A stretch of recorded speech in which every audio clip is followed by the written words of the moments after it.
The checkpoint smelled like ozone and burnt rubber, the way all Veth transit hubs smelled after the occupation settled in and decided to stay.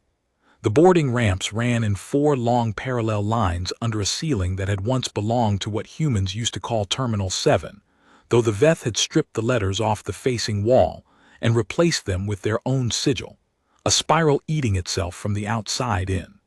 Someone had scratched the word remember beneath it in English. The scratching had been there for 6 months. The Veth hadn't bothered to remove it.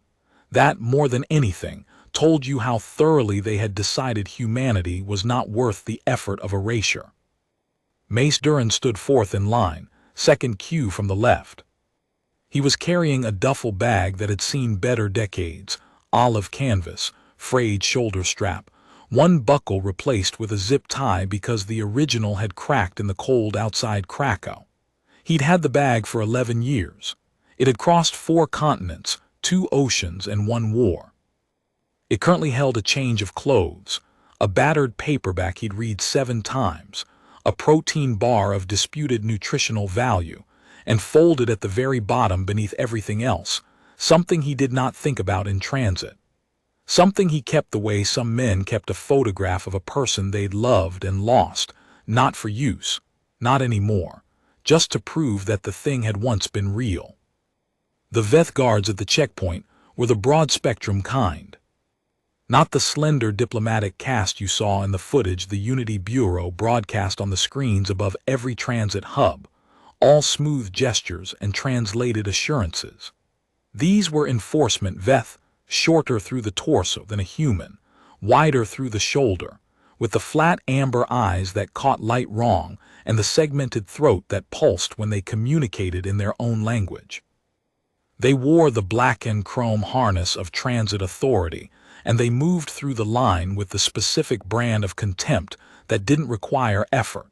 It was ambient. It was in the way they looked at human faces without looking at them. There were 4 guards, 2 ran the scanner arch, 1 handled documents. The 4th one, the one Mace was going to have a problem with, was doing random secondary checks. He was tall for an enforcement Veth, almost eye level with Mace, which was unusual enough that it had drawn attention from the other guards earlier, a quick pulse exchange in throat language that Mace couldn't parse but had learned to read the shape of. The tall one had something to prove. That was the type that made trouble. The line moved. Mace shifted the duffel to his other shoulder and kept his eyes forward. He was 43 years old. He had a transit pass issued by the Cooperative Labor Registry, a work chit stamped for the prefab assembly yards in what used to be the Port District, and a face that had learned a long time ago how to show nothing while thinking everything. He had grown a beard in the past year, not because he liked beards, but because faces without beards photograph more cleanly, and certain databases had been known to make connections the cooperative didn't officially acknowledge making. Next, he walked up to the document reader. The Veth at the scanner, one of the slender ones processing rather than enforcing, took his transit pass without looking at him and fed it through the reader. There was a pause, a soft chime. The document came back. Duran Mace. That's right. Labor Registry. The scanner Veth's tone was the same one they used for everything. It wasn't contempt exactly. It was the absence of distinction. Mace Duran, Labor Registry, was the same sentence as platform number, Gate 4, baggage claim. Proceed to secondary. Secondary wasn't always secondary. Sometimes it was just a wave through to the gate. Sometimes it was a pat-down, a bag check, a 3-minute hold while they ran his biometrics against something he was never told about. And sometimes it was the tall one with something to prove.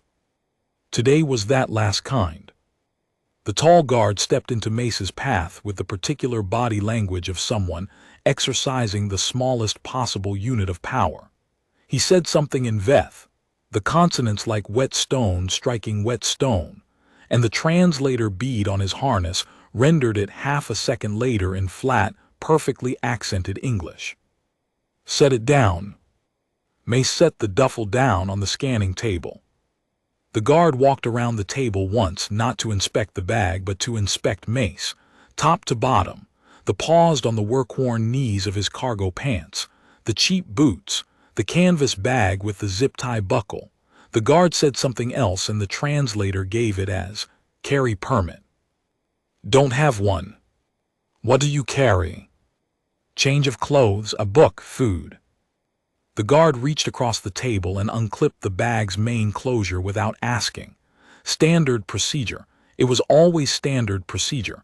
But there was a way of doing it that was procedure and a way that was something else, and the tall guard was doing the second way.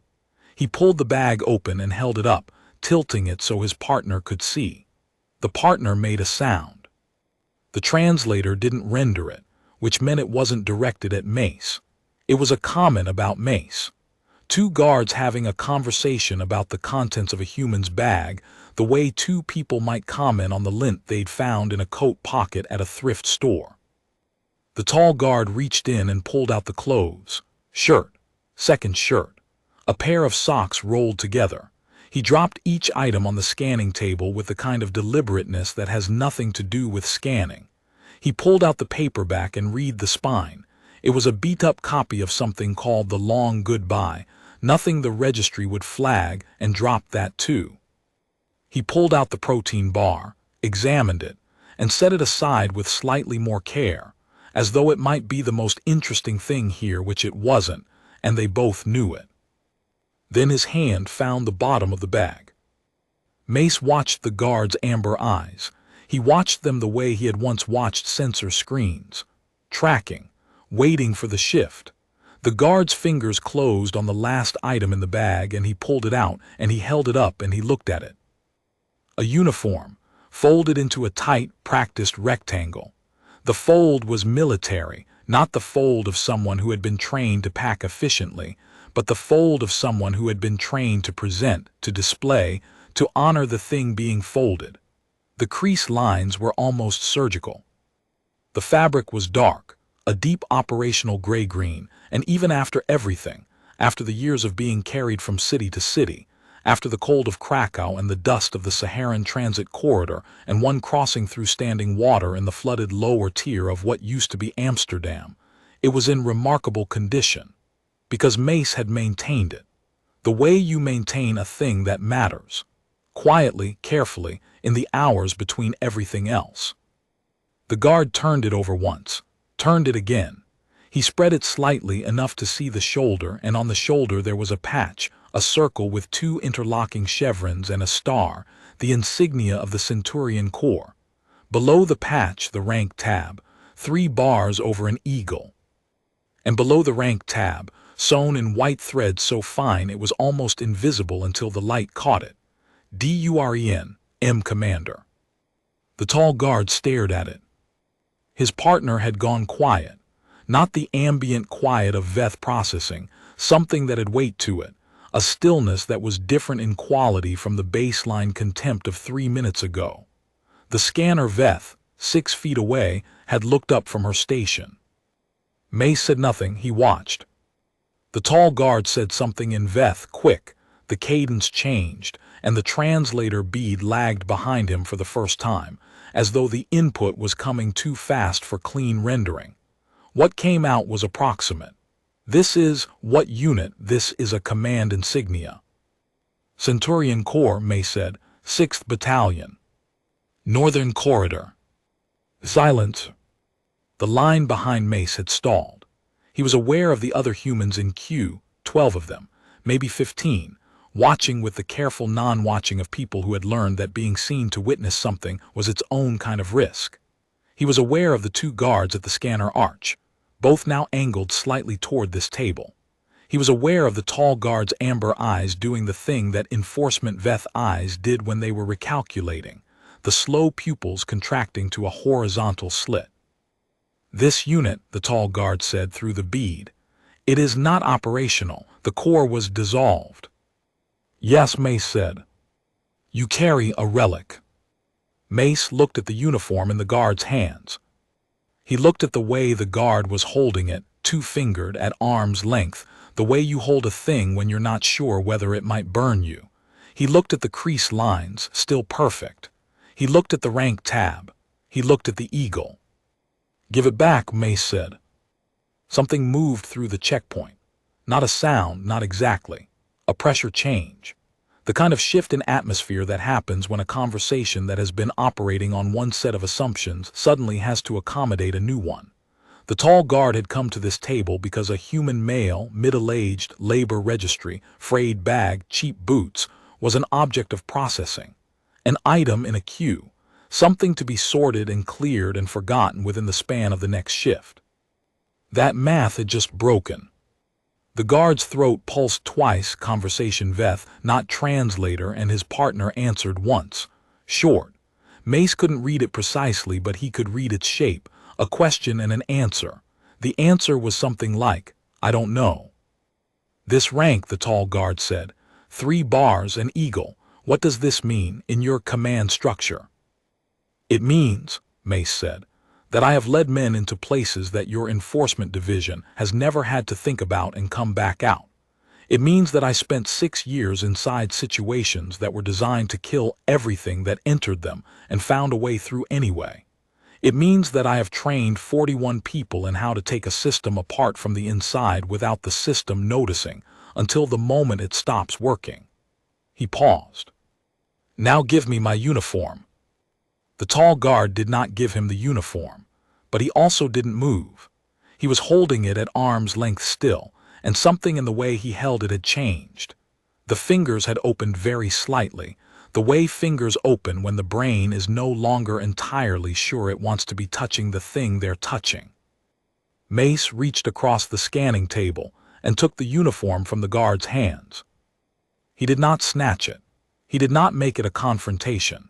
He simply placed his hands under the folded rectangle and lifted it with the same care the guard had failed to use, and he held it for a moment, the way you hold something that has weight beyond its weight, and then he folded it back to its original precision. He smoothed the shoulder patch with his thumb. He straightened the rank tab. He did this slowly, in front of all of them, and nobody moved. The scanner Veth had stepped back from her station by 2 feet. The tall guard's partner had put both hands visible on the table edge. The 2 guards at the scanner arch were stock still. The line of humans behind Mace had stopped pretending not to watch. He placed the uniform back in the duffel, beneath the clothes and the book and the protein bar, in the order things had come out, and he closed the clasp. He picked up the bag and put it on his shoulder. He looked at the tall guard. "Am I clear?" Mace said. A long beat, and then the translator bead rendered very quietly, "Yes, clear." He walked through the gate. What they didn't know, what the tall guard and his partner and the scanner Veth and all the rest of them could not have known, because it had been classified at a level that the Veth occupation's intelligence apparatus had never successfully penetrated, was what the Centurion Corps had actually been. The public record said, a rapid response military unit, 6 battalions, Northern Corridor operations, dissolved after the Veth Accord treaties of Year 3. That was true. It was also approximately 30% of the truth. What the record did not say. The Corps had been designed not for the war that everyone could see, but for the one that came after it. The one that Mace and a handful of very specific other people had spent 5 years preparing for before the accord was signed. The one that required its soldiers to be invisible, to move through the infrastructure of an occupied world without touching anything that would register as military activity, accumulating position, maintaining readiness, until the moment that they were needed and they activated. The word for this in the Corps internal doctrine was dormancy, like a seed, like a spore, like a very particular kind of explosive compound that could be stored at room temperature indefinitely without becoming unstable, and which, when the right conditions arrived, would function exactly as designed. The Corps had not been dissolved, it had gone dormant. Mace Duran had been walking through Veth checkpoints for 3 years, labor registry, frayed bag, cheap boots. He had been doing what the doctrine called positioning, moving through the occupation's own transit network, using their own permission system, touching the city's bones one route at a time, learning the checkpoints, learning the guards, learning which transit hubs fed into which infrastructure corridors, which maintenance passages ran beneath which VETH installations, which power conduits were accessible from which service points, which VETH systems were running on their own hardware, and which ones had, through a series of small pragmatic decisions their engineers had made in the first 18 months of occupation, ended up networked through components that were still, underneath the surface, human-made and human-accessible. He had been building a map. Not on paper, not in any system that could be found. In his head, the way you build a map when you've been trained to build maps, when you've spent enough years doing it that the architecture of a place and the architecture of a plan start to become the same thing. He had 41 names memorized, not contacts too dangerous. Names. People who, if Mace appeared in front of them and said one specific word, would know what it meant and what to do next. The word was power extreme. It was a stupid word.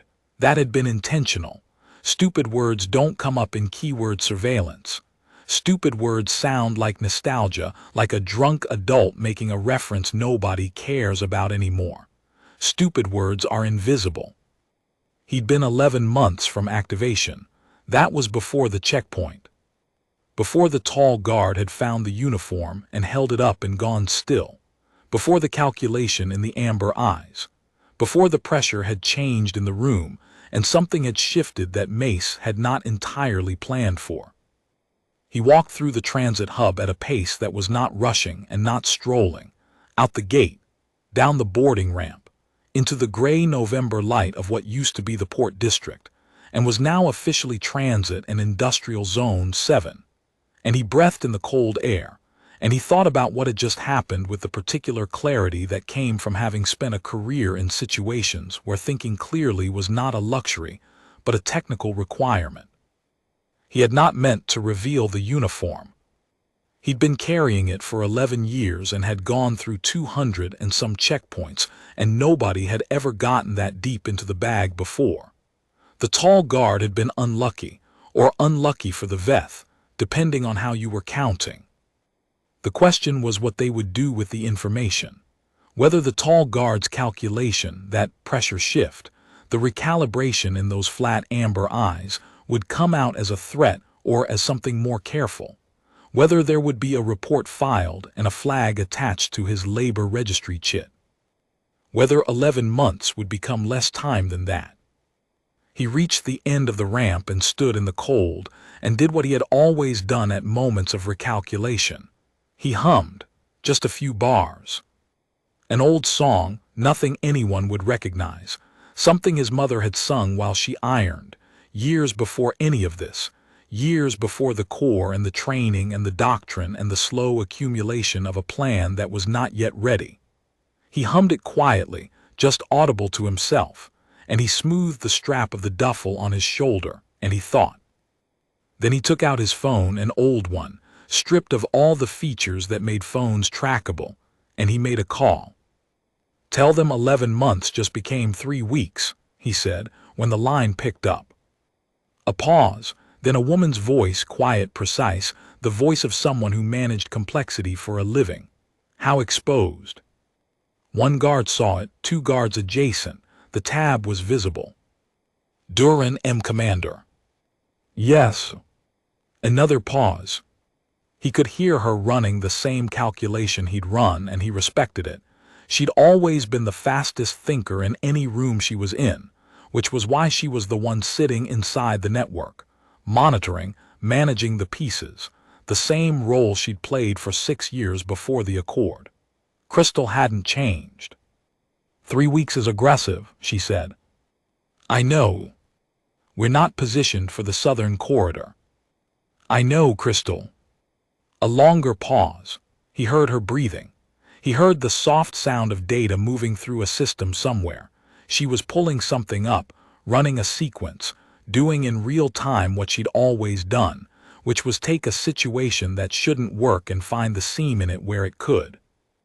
"Okay," she said finally. 3 weeks, start moving. Use the word tonight." He ended the call.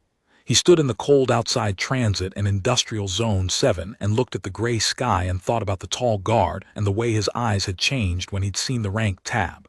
3 bars over an eagle. Commander.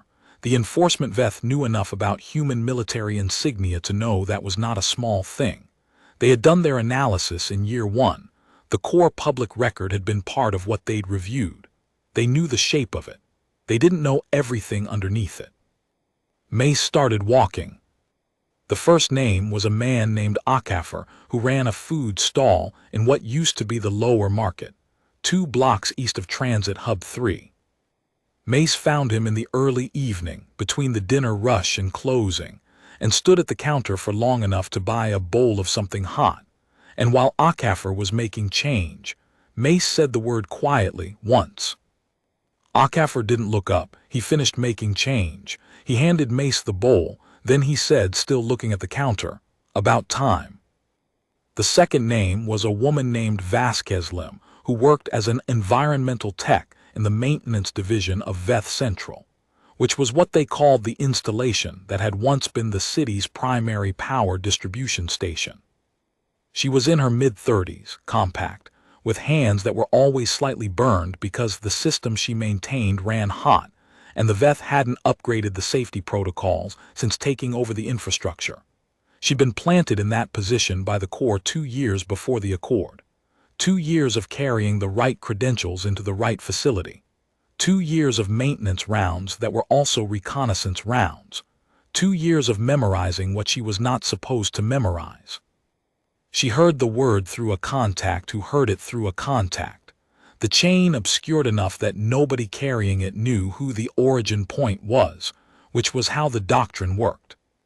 She was in her kitchen at 9:30 in the evening when her neighbor knocked to borrow something and said the word instead.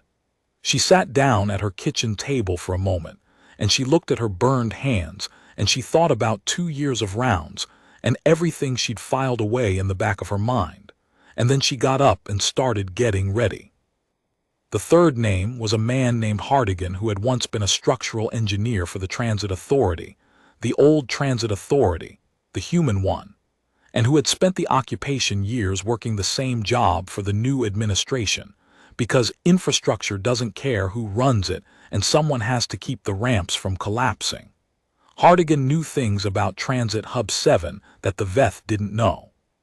He knew them because he'd built them, or supervised their building, or reviewed the plans with the particular attention of someone who understood that the plans were also a vocabulary. The maintenance tunnels, the load-bearing columns, the emergency conduits that ran beneath the checkpoint lines. He got the word at 10 o'clock.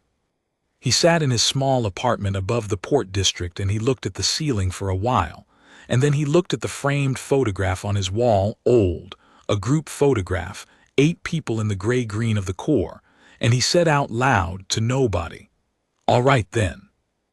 Mace spent the next 20 days doing what the doctrine called consolidation, which was a technical word for a set of tasks that included moving from his registered housing to a safe location Crystal had identified through the network, making contact with the remaining 38 names in ways that left no trace, and the part that took the longest, the part that required the most precise movement through the city. Visiting 6 specific points in the Veth transit infrastructure and leaving certain things in certain places. Not weapons. The Centurion Corps had long since worked out that weapons were the wrong tool for the first phase of what they were planning. The Veth's enforcement capacity was structured around the expectation of weapons, guards with weapons, checkpoints designed to find weapons, response protocols calibrated for human beings who were trying to fight them with force. What Mace and the others left in their 6 specific points were components. Small. Each component looked like part of something else, maintenance hardware, transit system parts, the kind of uninteresting technical debris that accumulates in any functioning infrastructure. Each one was meaningless alone. Together, they were the parts of a device that had taken 3 years to design, and that Crystal, in her space station equivalent, a server room deep inside a building that had once been a university library, had been waiting to have assembled and connected for almost as long. The VETH's central communications infrastructure ran through Transit Hub 7. Not all of it. The VETH were not so careless as to run everything through one hub, but enough of it.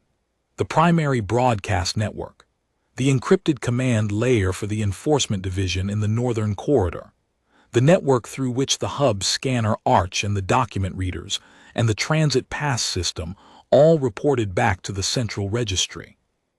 What Vasquez Lim had spent 2 years memorizing were the access points.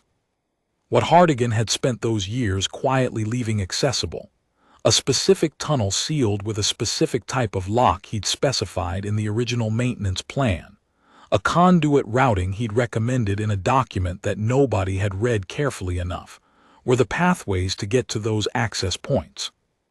What Crystal had been building in the server room was the thing that would, once connected to the right points in the VETH communications infrastructure, do what 6 battalions of soldiers with conventional weapons could not have done: reach inside the system and make it briefly, precisely, controllably stop.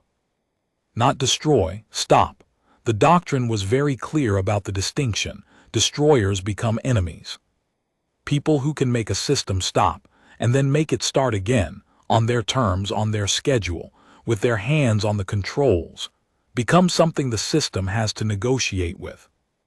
It was the 3rd week of December by the time May stood in the maintenance tunnel beneath Transit Hub 7 with Hardigan and Vasquez Lim, and a 4th person, a signals specialist named Ewan, who'd been the youngest person in the 6th Battalion, and had spent 3 years working as a tech contractor for the VETH's own IT division, and who knew things about their network architecture that the VETH's own second-tier engineers didn't know.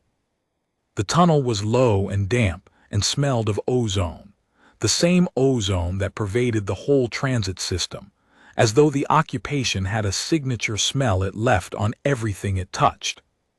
Mace looked at the 4 of them in the light of a single maintenance lamp. He thought about what to say. He had never been the speech type.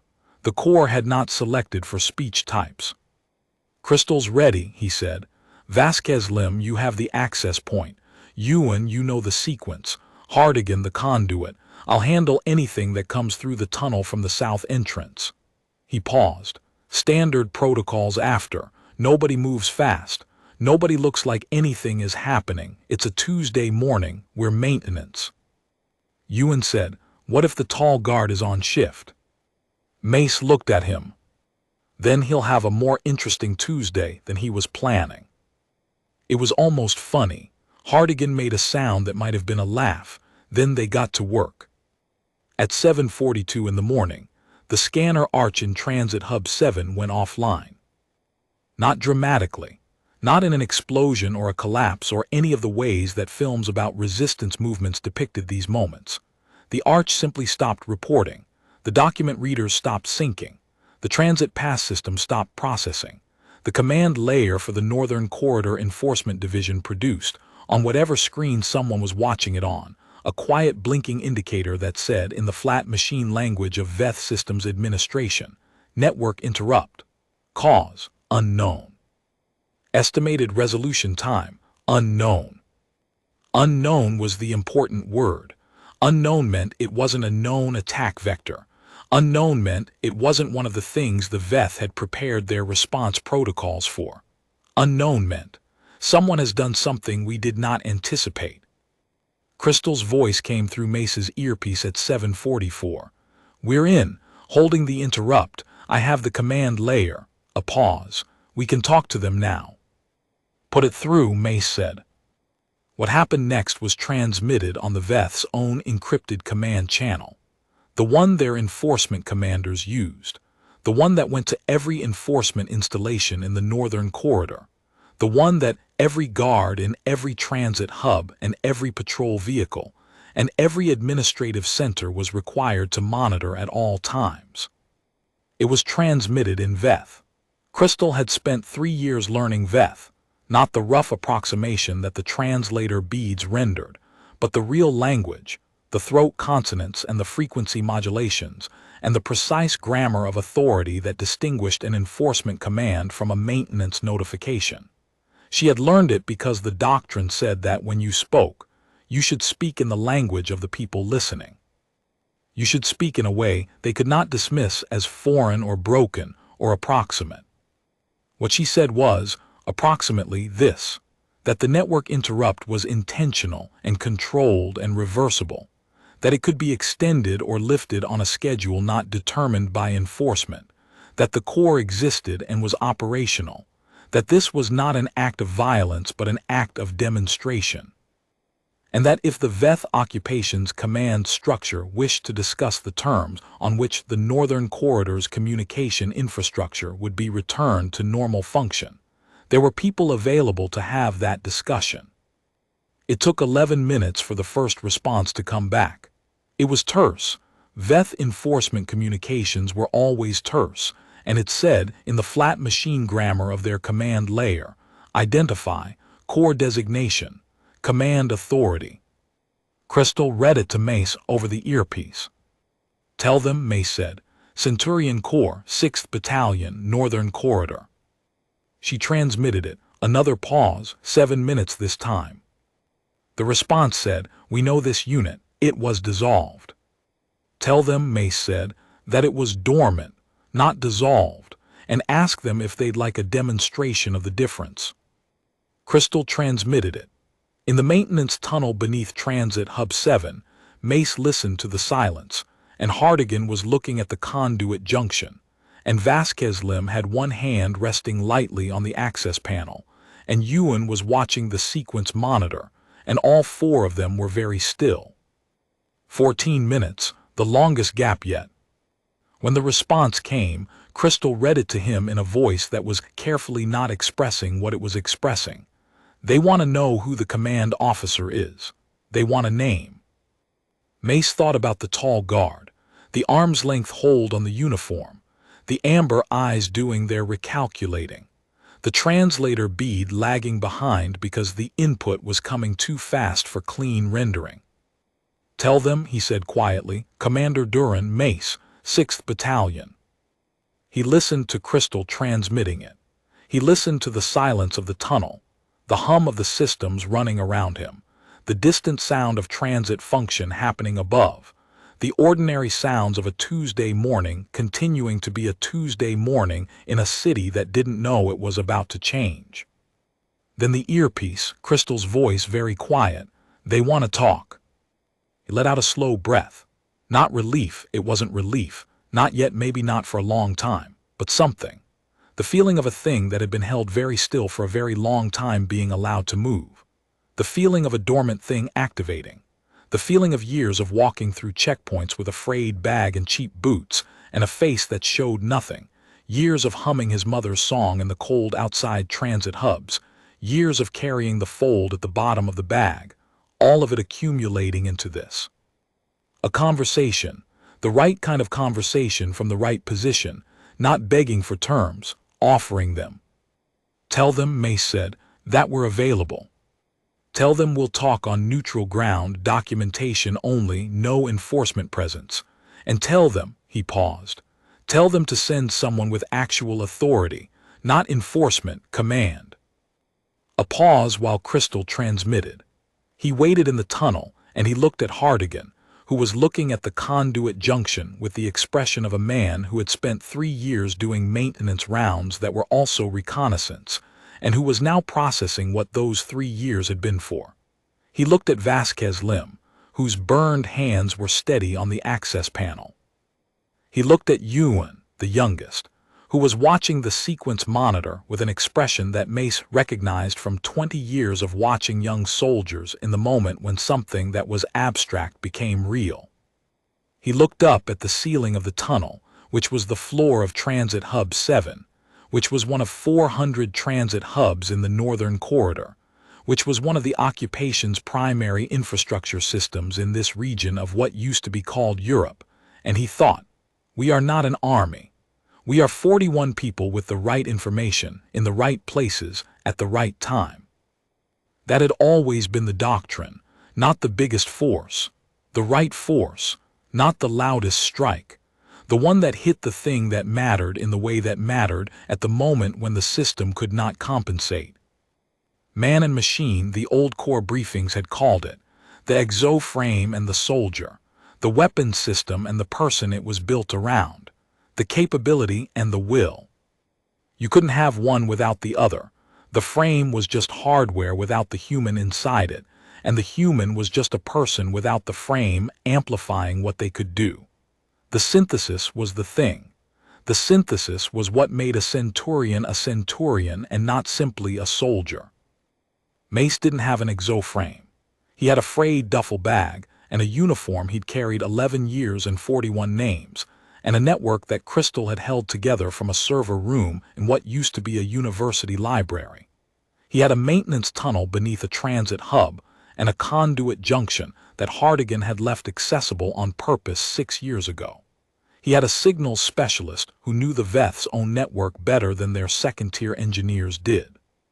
He had a systems tech with burned hands who had spent 2 years memorizing access points while pretending to do routine rounds. He had enough. Crystal's voice in his ear. They've agreed, command level, neutral ground. Above them in the transit hub, the morning was continuing. The lines were backed up because the scanner arch was down, and transit authority officials were doing what officials do when something stops working, which is to manage the resulting inconvenience while someone else figures out the cause. People were standing in lines. Guards were standing at checkpoints, waiting for the system to come back online, waiting for the network interrupt to resolve. The tall guard was somewhere in that building, on shift or off. Mace didn't know, living with the calculation he'd made 3 weeks ago in his amber eyes, the one that had ended with a single word: clear. He'd led a commander through a checkpoint, and probably spent the weeks since wondering whether he should have. The answer was no, he shouldn't have, but there was no version of that checkpoint encounter that ended differently, because the doctrine had accounted for it, had accounted for the checkpoint and the secondary check, and the moment when someone found the uniform, had accounted for it not as a failure but as a signal, a pressure change. The thing that compressed 11 months into 3 weeks, and 3 weeks into a Tuesday morning in December, when 41 people were exactly where they needed to be. Mace pushed off from the tunnel wall. He rolled his shoulder, the old habit, settling the weight of the exo-frame he wasn't wearing, the ghost muscle memory of it. Vasquez Lim, he said, hold the access point. Ewan maintain the sequence. Hardigan stay with them. He looked at all 3 of them one last time. Crystal will coordinate timing. Nobody moves until she says. He walked toward the tunnel entrance that opened into the transit hub's maintenance level. He paused before going up. He opened the duffel. He took out the uniform. He shook it out, one clean snap of the fabric. And in the low light of the maintenance tunnel, the rank tab caught the single lamp and threw it back. 3 bars over an eagle. And Vasquez Lim made a sound that might have been a breath and might have been something else. And Ewan was very still. And Hardigan looked at it the way you look at a thing you've been waiting a long time to see. Mace put on the uniform. He did it properly, collar first, the way he'd been taught, the way the instructors at the academy had been almost religious about, because the way you put on the uniform was the way you presented to whatever came next. He fastened the buttons from the bottom. He straightened the shoulder. He smoothed the rank tab. He adjusted the patch, the interlocking chevrons and the star, until it sat exactly right. Then he hummed, just barely audible, the few bars of his mother's song, because that was what he did, that was the small human texture of the moment, the thing that could not be translated and could not be classified and could not be neutralized by any enforcement protocol the Veth had ever written. He hummed it, and he smoothed the collar, and he picked up the frayed duffel bag, and he went up. The maintenance door opened onto the ground level of Transit Hub 7. The morning light was gray and flat through the high windows. The scanner arch was still down. The lines were backed up. Guards were standing at their stations. Humans were standing in the lines. He walked through the terminal toward the checkpoint, straight, unhurried, in the uniform that said Centurion Corps, 6th Battalion Commander on every surface that mattered. People saw him. The humans in the lines saw him first. It moved through them the way attention always moves through a crowd, not a sound but a direction, everyone looking the same way without knowing why, and then knowing why. A woman near the front of the left-hand queue straightened very slightly. A man near the back of the right-hand queue shifted his weight. Small movements. The kind of movements that happen when something changes in the ambient pressure of a room. The guards saw him a moment later, the scanner Veth at the document station, the two at the arch. The tall one, who was in fact on shift, who had, it turned out, been on shift every morning for 3 weeks, which Mace had registered and accounted for. The tall guard's amber eyes found the rank tab, found the patch, found Mace's face. The pupils contracted to the horizontal slit. Mace stopped in front of the checkpoint.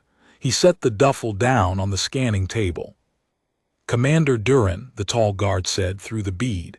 Slow, not a challenge this time, something that was taking longer to form. "There are people from your command division who would like to have a conversation," Mace said. "I understand they've already been in contact with Crystal. She'll provide the location." He paused.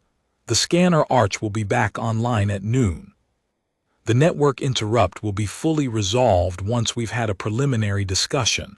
That's the arrangement." He picked up the duffel. "I'm going to walk through your checkpoint now." The tall guard stared at him. The flat amber eyes were doing their calculation again, but it was a different calculation this time, running on different variables, arriving at a different place. Mace waited. He waited with the patience of a man who had spent 11 years carrying a uniform at the bottom of a bag, and 3 years walking through checkpoints, and 20 days activating 41 people, and one Tuesday morning doing what all of it had been preparation for. The tall guard stepped aside. Mace walked through the checkpoint. He walked through Terminal 7, past the lines, past the guards, past the Veth sigil on the wall with the word "Remember" scratched beneath it, and he didn't look at any of it because he didn't need to. He walked out through the gate and down the boarding ramp and into the gray December light of what used to be the Port District. He stood for a moment in the cold and he listened to the city, the sounds of ordinary Tuesday, traffic on the elevated track, the low hum of the transit system going about its business. Somewhere, an argument in a language he didn't recognize. Somewhere, a child. He took out his old phone and called Crystal.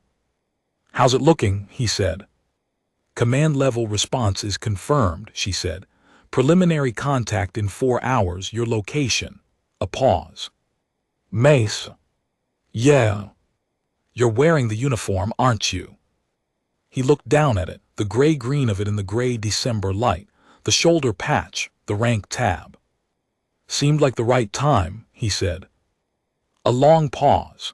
Then, quietly, in the voice of someone who had spent 6 years in a server room managing the bones of a plan that was not yet a plan, waiting, maintaining, holding the pieces together in the dark. The voice of someone who had never once stopped believing that the pieces would eventually fit. "It's about time." He put the phone away. He started walking. He walked the way a commander walks when there is somewhere to be and a reason to get there, and 11 years of dormancy finally, irrevocably over. The city went about its Tuesday. The checkpoint behind him was still backed up. The scanner arch was still down. 41 people were in 41 positions across the northern corridor, waiting for Crystal's signal, ready to do the next part and the part after that. Above the transit hub, through the high windows, the morning light was the same gray it had always been. But something in it had shifted, the way the light shifts when the clouds have moved and you haven't noticed yet, and you'll look up in a few minutes and realize everything is different from how it was. Mace Duran, Commander, Centurion Corps, 6th Battalion, Northern Corridor, walked through the port district with a frayed bag on one shoulder and the weight of the frame he was finally wearing again, and he hummed his mother's song, and the cold air had the smell of something that was not yet here but was coming. It had always been coming. He had just been waiting for the right Tuesday to let it arrive. The meeting happened in a building that had once been a conference center attached to the university. Crystal had chosen it through a process Mace trusted absolutely. She had been choosing locations for 6 years, and in 6 years not one of her choices had been wrong. The building was officially decommissioned for renovation, which meant it had access to the grid, but wasn't in active use by either human or Veth administrative functions. It had 2 exits, both documented in Hardigan's original Transit Authority files. It had a basement level that connected, via a passage that was on no current map but was on Hardigan's personal plans, to a maintenance corridor that ran under 3 blocks of the port district and emerged in the lower market near Akafar's food stall. This was what the doctrine meant by neutral ground. Not a place owned by neither side, there was no such place, not anymore. A place from which both sides could leave by separate routes, with separate guarantees, in the event that the conversation failed. Mace arrived 40 minutes early. He sat in a chair at the head of a table that smelled of old conference rooms, dust, and the faint chemical ghost of projector bulbs and coffee made badly for too many years, and he waited, and he thought about what he was going to say. He was not going to threaten. Threats were for people who had nothing else to offer. He had demonstrated. Demonstration was different. Demonstration was evidence of capability, and evidence of capability, offered in the right sequence, was the beginning of a different kind of relationship than any the occupation had tried to build with the humans it occupied. He was not going to demand. Demands were for people who had not thought carefully about what they actually wanted. He had thought carefully. He had been thinking carefully for 3 years. What the core wanted was not victory in the sense that the word was usually used. What they wanted was a set of conditions under which humans could live in their own cities, without being processed through transit checkpoints designed to make them feel like inventory. What they wanted was negotiable. The conditions were not. He had written the framework on a single sheet of paper, no devices, no files, nothing that could be captured, and he had it in the inside pocket of the uniform against his chest. He touched the pocket once, confirming it, then put his hands flat on the table and waited. The Veth delegation arrived 12 minutes late, which Mace had expected and did not react to. There were 3 of them, not enforcement, as he'd specified. These were the administrative caste, taller, more symmetrical, with the deeper skin tone and the slightly different eye shape that indicated the diplomatic class. Their translator beads were higher grade than enforcement tissue. Their harnesses had no weapons mounts.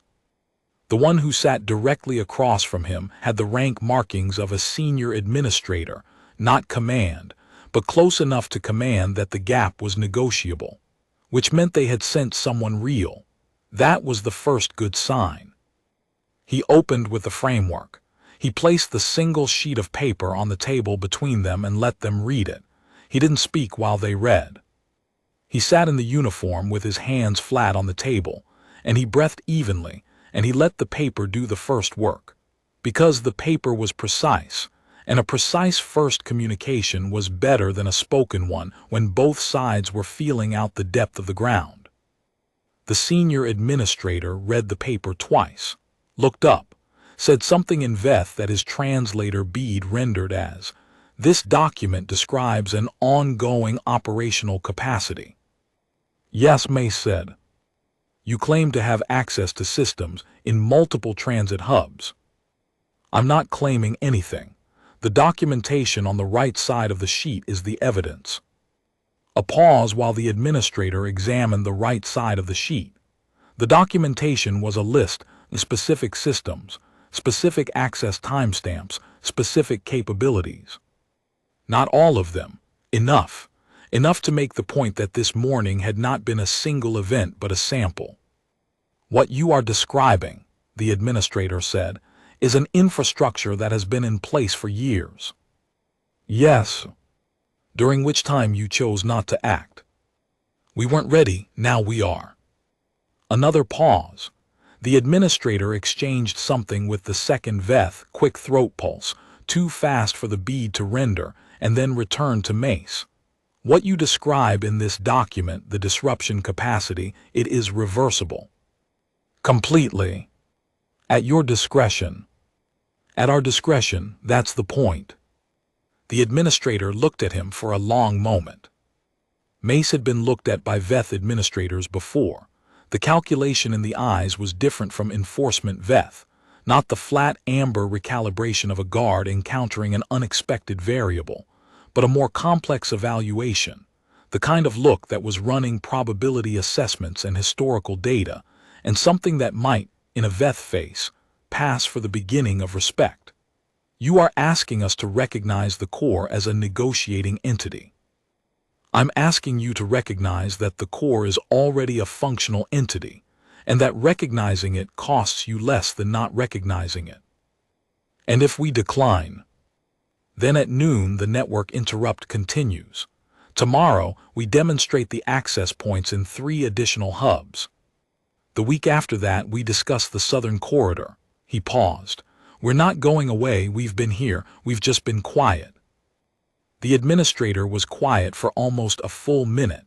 Mace sat still.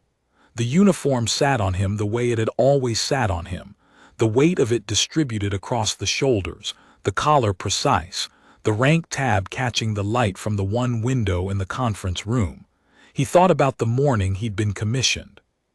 23 years old, standing in a different room with different light, in a uniform that had been new then and stiff at the collar.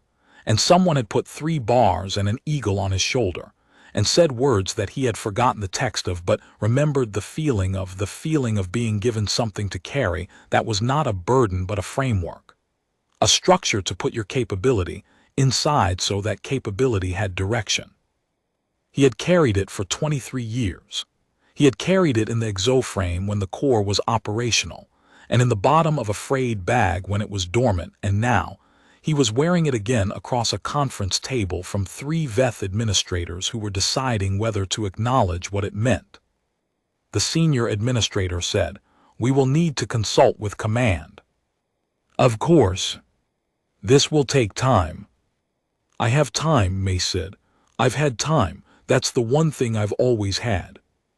The administrator reached across the table and picked up the single sheet of paper, and held it in a way that was different from how the tall guard had held the uniform, not at arm's length, not with the 2-fingered uncertainty of something unexpected.